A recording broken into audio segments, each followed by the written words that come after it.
Boa noite, na graça e na paz de Cristo. Espero em Deus que o Senhor nos abençoe grandemente aqui na exposição desse texto e que possa produzir aí na sua vida, vida com abundância. É o meu desejo e a minha oração. Meu segundo tema para hoje, dentro da série Conversão Genuína, é Missão Possível, Mateus 5, 13 a 16, que diz: Vocês são o sal da terra, mas se o sal perder o seu sabor, como restaurá-lo? Não servirá para nada, exceto para ser jogado fora e pisado pelos homens. Vocês são a luz do mundo. Não se pode esconder uma cidade construída sobre um monte, e também ninguém acende uma candeia e a coloca debaixo de uma vasilha. Ao contrário, coloca no lugar apropriado e assim ilumina a todos os que estão na casa. Assim brilha a luz de vocês diante dos homens, para que vejam as suas boas obras e glorifiquem o Pai de vocês que está nos céus. Senhor, mais uma vez pedimos a iluminação do Teu Espírito Santo, Senhor, sobre as nossas vidas, para compreendermos a Tua palavra e recebermos dela o alimento para a nossa alma, o sal e a luz necessários, ó Deus, para nós continuarmos na nossa jornada, na nossa caminhada, e assim também cumprir na nossa vida e daqueles que nos cercam a Tua missão, Pai. Assim eu oro no nome de Jesus. Amém. Sal e luz são elementos comuns no nosso dia a dia. Nós nos levantamos ao alvorecer dos primeiros raios do sol. Damos sabor com pequenas pitadas de sal à nossa comida, aos nossos alimentos. E Jesus usa desses simples elementos para ensinar os seus seguidores sobre o que eles terão à frente e sobre a sua missão. Ele explica também que por alguém pertencer ao reino de Deus, já é motivo de ser perseguido. Não precisa fazer grandes coisas. Apenas e simplesmente ser discípulo de Jesus já vai atrair uma perseguição. Importante ainda pontuar aqui que essa perseguição ela é parte da vida dos verdadeiros seguidores de Jesus. Só que nem por isso, nem por causa dessa perseguição, os discípulos de Jesus devem se fazer de vítimas ou de coitadinhos. Jesus, para isso, faz 9 afirmações a respeito dos seus discípulos serem bem-aventurados, de terem à sua disposição a oportunidade de se regozijar. É isso que ele quer. Regozijar não é se alegrar, é sentir um deleite, né? Uma coisa muito superior à alegria. Porque ele afirma que os seus seguidores, seus discípulos, eles são bem-aventurados. Por quê? Porque deles é o reino dos céus. Porque eles serão consolados. Porque eles receberão a terra por herança. Porque eles serão satisfeitos a respeito da justiça. Porque eles obterão misericórdia. Porque eles verão a Deus no seu dia a dia, no agir da sua vida. Porque eles serão chamados filhos de Deus mais uma vez. Porque deles é o reino de Deus.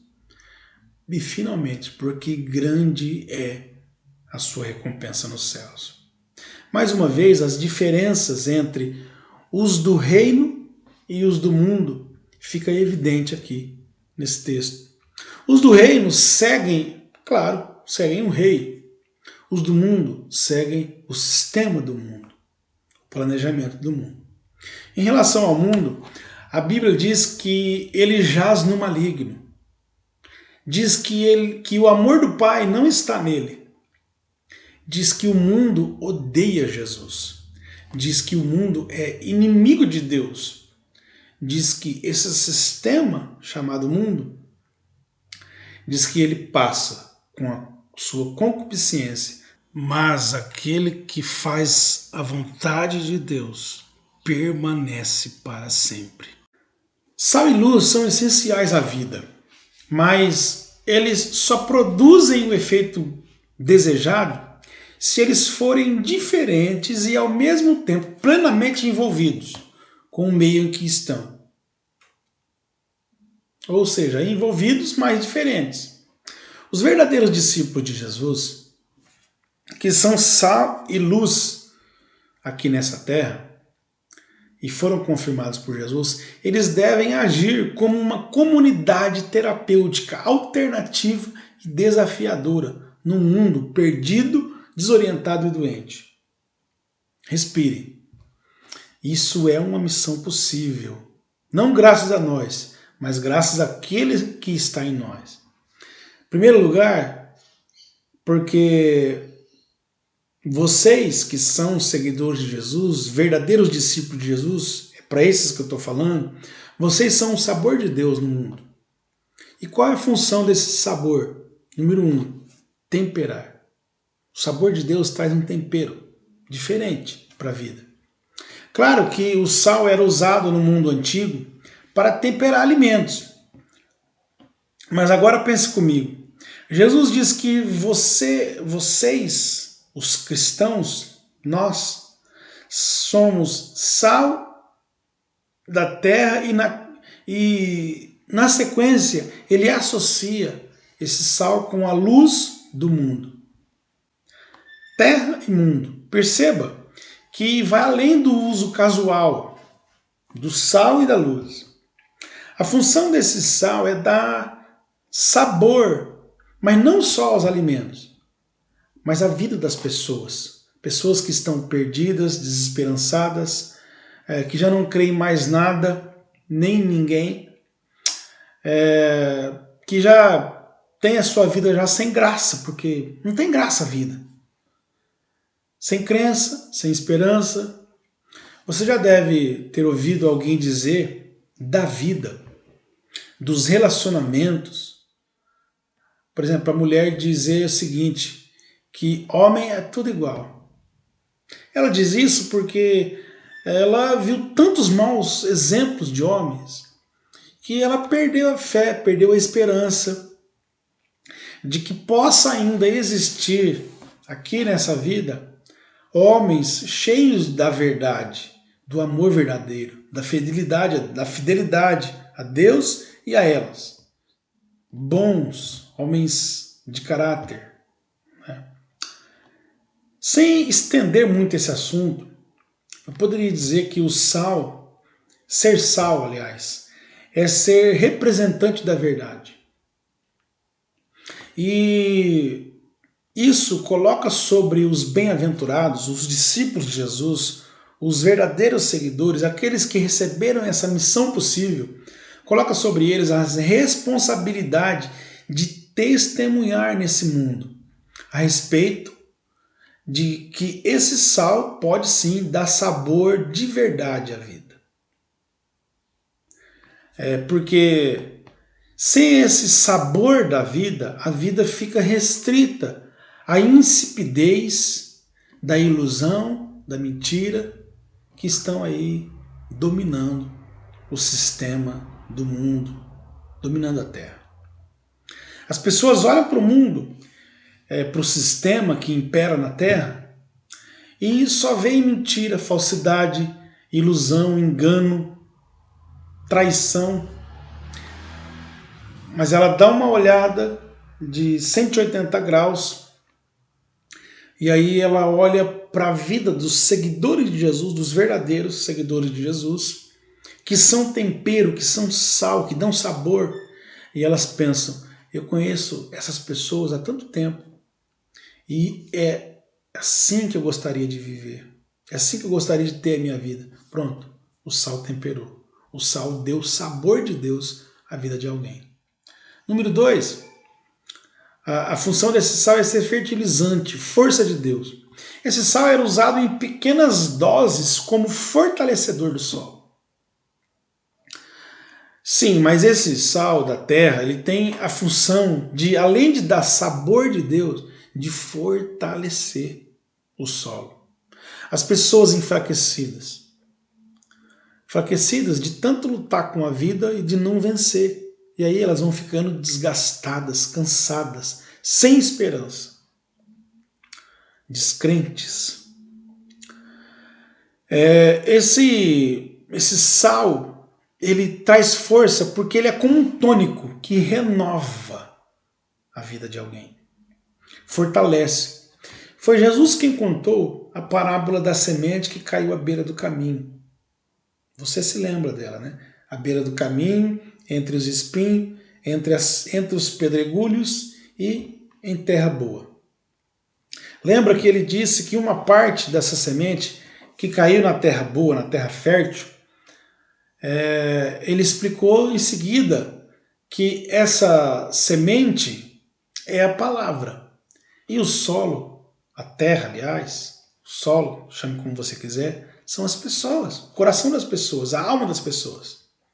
Consequentemente, esse sal, ele é um fortalecedor, ele fortalece, né? Esse solo, essa terra que está cansada, sem esperança, não acredita em mais nada. Esse sal traz esse revigorar para a vida. Número 3, esse sal, ele também age como conservante, remédio de Deus. Esse sal também ele é remédio de Deus, por quê? Não é segredo para ninguém que as pessoas, até algum tempo atrás, creio aí década de 30, 40, se eu não estiver enganado, até 50, ou 60, sei lá, não sei. Elas usavam sal para conservar a carne. Você já deve, se não viu, deve ter ouvido isto de alguém. Né? O sal tem esse poder de remédio, de conservante da vida. Tá? Vamos pensar assim, alguém que está triste, deprimido, desorientado, né, desejando mesmo que a vida acabe. De repente essa pessoa é exposta a esse sal, a essa pessoa que tem esse tempero que, além de temperar, de dar sabor, de fortalecer a vida, também conserva a vida. Conserva, né, a essência. Pois é, essa pessoa que estava triste, deprimida, ela recebe uma porção desse sal conservante e consegue, por causa disso, essa porção que ela recebeu, ela consegue caminhar e ir mais adiante um pouco, graças a esse sal que conserva, que é remédio de Deus para as amarguras da vida. Esse sal, se ele fosse filtrado demais, ele perdia substâncias importantes. Mas ainda, ele preservava as suas capacidades principais. Esse sal, falar que Jesus aí usou como metáfora, ele não é o mesmo sal obtido que a gente usa hoje em dia, que vem da evaporação da água do mar. Não é esse sal aí. Esse sal vinha de um charco, uma espécie de terreno pantanoso. Por isso ele precisava ser purificado, precisava ser tratado para ter o seu uso correto, né? O uso doméstico, para poder ser usado em casa. Mas se ele fosse purificado demais, ele perdia algumas das suas substâncias, das suas capacidades. Por exemplo, como fertilizante, né, ele perdia. E aí vem essa interrogação que Jesus faz a respeito do sal, se ele perdeu o sabor. Essa interrogação de Jesus não é uma pergunta, ela é uma retórica, é uma pergunta que ele mesmo responde. Por quê? Porque o sal não perde a sua função jamais. A função de dar sabor. O sal tem como composto principal sódio. Sódio que é vital à nossa dieta diária. O ponto principal aqui é que os discípulos, seguidores de Jesus, que são chamados a serem esse conservante, né, de Deus no mundo. Por quê? Porque eles se conformaram ao padrão do reino e não ao padrão do mundo, do sistema. Então eles são como um desinfetante nesse mundo, né, para trazer aí os valores morais que estão tão baixos, morais e éticos, que estão tão em baixa, né? Mas eles só terão sucesso nessa missão se retiverem essas virtudes aí. Como? Buscando, em primeiro lugar, o reino de Deus e a sua justiça, como a própria palavra de Deus orienta. O segundo elemento aí, a luz, quer dizer que os seguidores de Jesus, discípulos de Jesus, são verdadeiras revelações de Deus nesse mundo. Aliás, uma luz que revela. O texto diz aí, eu vou ler novamente para você, ele diz que assim brilhe a luz de vocês diante dos homens, para quê? Para que vejam as suas boas obras e glorifiquem o Pai. Então, essa luz que está em você, né, ela revela coisas. Primeiro, revela obras. Se são boas e são más. Essa luz, ela simboliza a pureza como oposta à depravação. Ela simboliza a verdade e o conhecimento como oposto à mentira e ignorância. E quando eu digo ignorância, é falta do verdadeiro conhecimento. Ela simboliza uma revelação da presença de Deus na nossa vida, oposta à reprovação e o abandono de Deus na vida daqueles que seguem o curso do mundo. Número 2, essa luz revela os caminhos. Que caminhos? O caminho da salvação e da perdição, ou o caminho do salvo e do perdido. Perceba que essa afirmativa não é para todos, ela é específica para os discípulos de Jesus e, consequentemente, para a sua igreja, que é a continuação do reino de Deus na Terra. Por quê? Porque essa palavra ela não faz sentido no mundo. As pessoas que seguem o sistema do mundo, o padrão do mundo, elas não reconhecem Jesus como o caminho, a verdade e a vida. Aliás, elas não reconhecem Jesus, elas rejeitam Jesus. Mas os discípulos, cada vez mais, quanto mais eles conhecem, quanto mais a luz brilha, mais eles seguem Jesus firmes. Essa luz, ela não pode ser detida. Não faz sentido colocar uma luz num lugar escondido. Lugar de luz é num lugar alto, para iluminar, para trazer luz, para revelar, né, tudo que está oculto, para não ficar nada escondido. E, claro, por que a gente coloca no alto? Para alcançar o maior número de lugares e de pessoas possíveis, que até então estão encobertas pelas trevas e não podem ver com clareza a luz que é Jesus. Jesus é essa luz que brilha através de seus discípulos, dos seguidores de Jesus, da igreja de Jesus, dos verdadeiros. Por isso, os seguidores de Jesus eles precisam estar no alto das suas prioridades de levar essa luz, de transmitir essa luz, de refletir essa luz, de fazer brilhar essa luz. Onde quer que vá, onde quer que esteja, seja em lugares altos na sociedade ou não tão altos assim, eles devem levar consigo sempre essa luz que brilha e que ilumina a vida e os homens.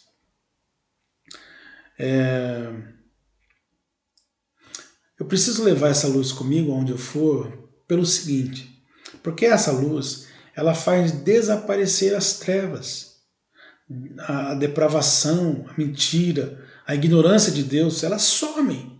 Né? Veja como o mundo está em trevas. Não é possível que em 2020 ainda existam pessoas escravas da religião.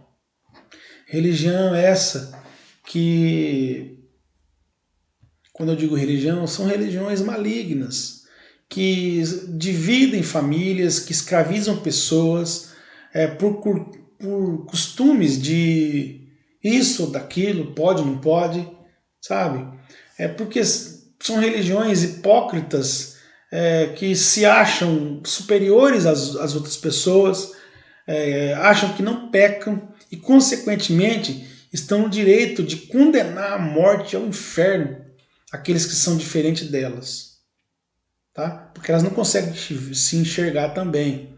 Por que elas não conseguem se enxergar também, mesmo estando numa religião?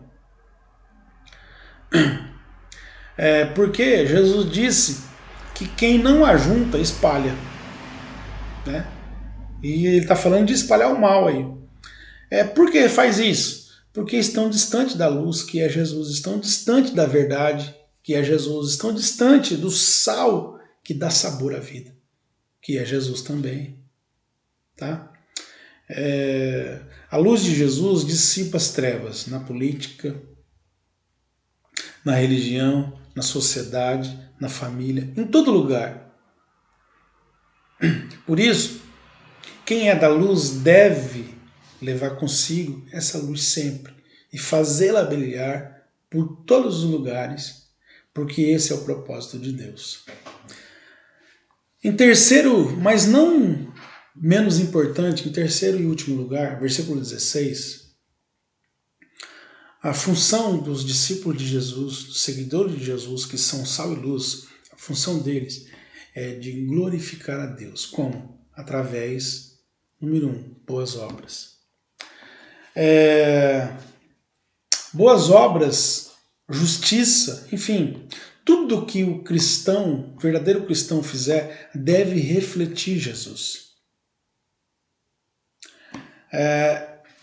Quando acontece dessa maneira, isso, claro, vai gerar uma perseguição em cima dessa pessoa que está levando a luz, que está levando o sal, que está brilhando, que está glorificando a Deus com suas boas obras. Vai gerar perseguição. Mas mesmo assim, essa luz não pode ser escondida.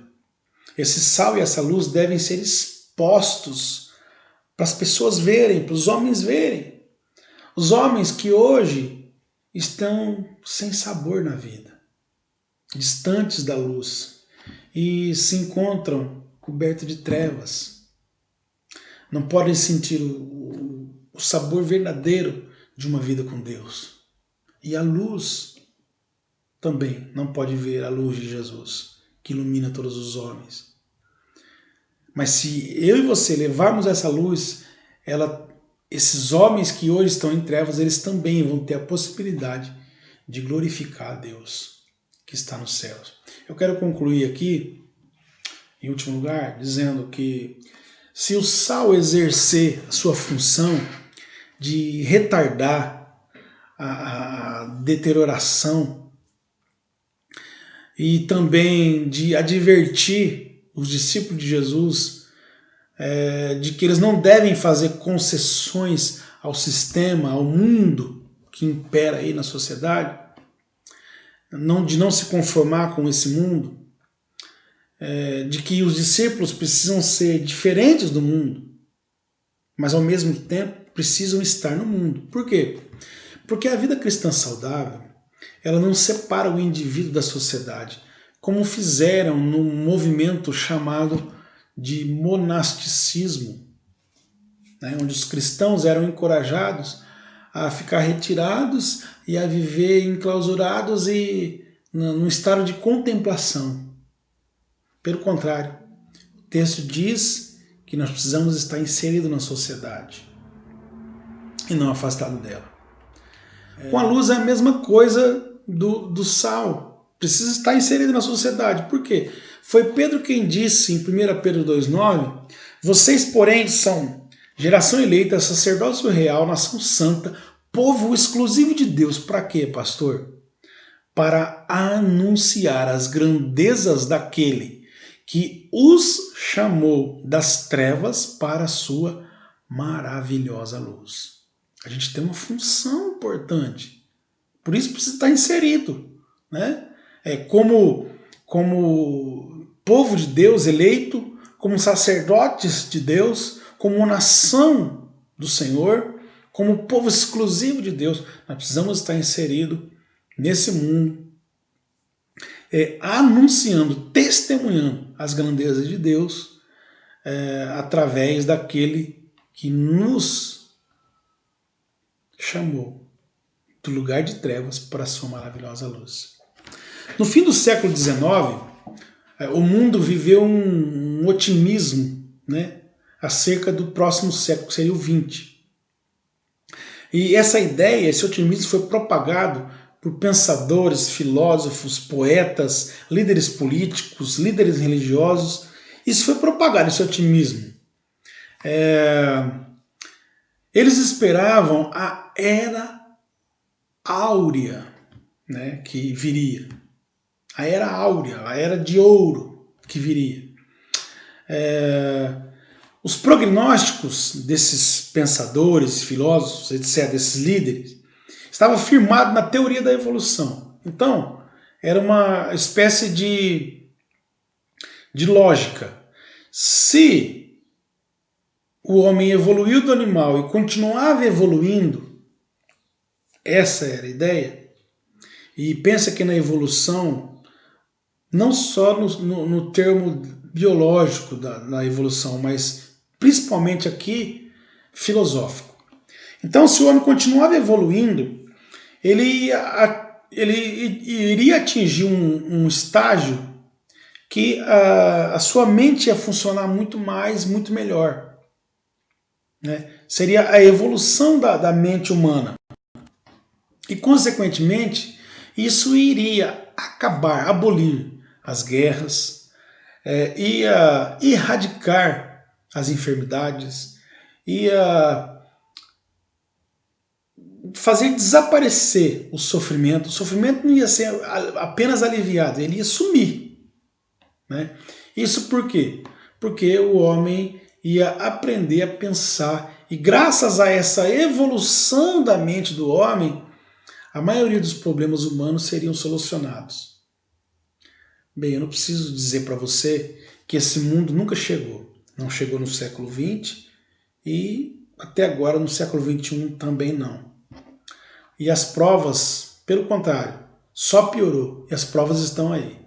Segunda Guerra Mundial, década de 40, e como nós bem sabemos agora, década de... aliás, e agora a humanidade já conviveu já aí com várias epidemias, agora vivemos uma pandemia de nível global. Por quê? Porque o mundo precisa de sal e luz, precisa de sabor de Deus e precisa de luz de Deus para iluminar o pensamento, o coração do homem que está escurecido pelo pecado, está nas trevas. E o Senhor conta comigo e com você nessa missão possível.